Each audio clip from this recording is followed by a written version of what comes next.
తిరుపతిలోని శ్రీనివాసపురంలో వెలిసిన శ్రీ షిరిడి సాయిబాబా దేవాలయంలో శ్రీ షిరిడి సాయిబాబాకు గురువారం పాదుకులను షిరిడి భక్తులు సమర్పించారు. ఈ సందర్భంగా ఆలయ వ్యవస్థాపకులు గంగరాజు మాట్లాడుతూ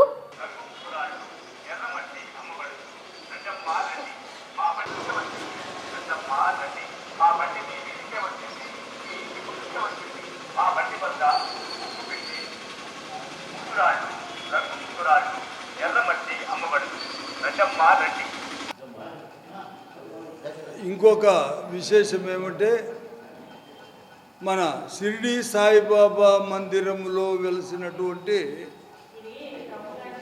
శ్రీ కాశీ విశాలాక్షి సమేత కాశీ విశ్వేశ్వరుల వారికి శివరాత్రి మహాశివరాత్రి పర్వదిన సందర్భంగా 26/2/2025 తేదీన ఉదయం 6 గంటల నుండి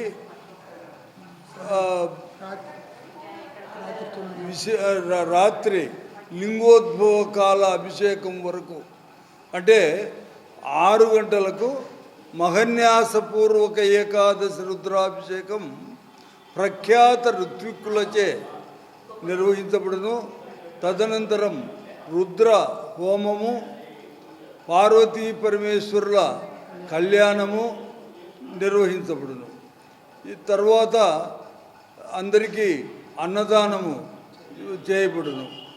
ఈ కార్యక్రమానికి భక్తాదులందరూ పాల్గొని వారు ఈ యొక్క పార్వతీ పరమేశ్వరుల వారి కృపకు పాత్రులు కాగలరని, అదే మాదిరిగా సద్గురువులైనటువంటి శ్రీ దక్షిణామూర్తి వారి తర్వాత శ్రీ సచ్చిదానంద సద్గురువైన సాయినాథుని అనుగ్రహానికి పాత్రులు కాగలరని నేను ఈ మందిర కమిటీ తరఫున అందరినీ ఆహ్వానిస్తూ అందరినీ పాల్గొనవలసినదిగా కోరుతున్నాను.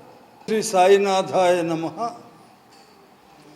ఈరోజు మన శ్రీనివాసపురంలో వెలిసినటువంటి షిరిడి సాయిబాబా మందిరంలో సచ్చిదానంద సద్గురు అయినటువంటి శ్రీ షిరిడి సాయిబాబా వారికి ఎన్ఆర్ఐస్గా ఉన్నటువంటి ప్రశాంత్ పృథ్వీ, శ్వేతా సింధు, శ్రీమతి శ్వేతా సింధు దంపతులు బాబావారి పాదములకు వెండి పాదుకలు సమర్పించడం జరిగింది. ఆ వెండి పాదుకల ఉత్సవము, వెండి పాదుకల స్థాపన ఈ యొక్క మన అర్చక స్వాముల వారి ఆధ్వర్యంలో అన్ని కైంకర్యములు పూర్తి చేసి బాబావారికి విశేష క్షీరాభిషేకం తదనంతరం స్థాపన చేయడం జరిగింది.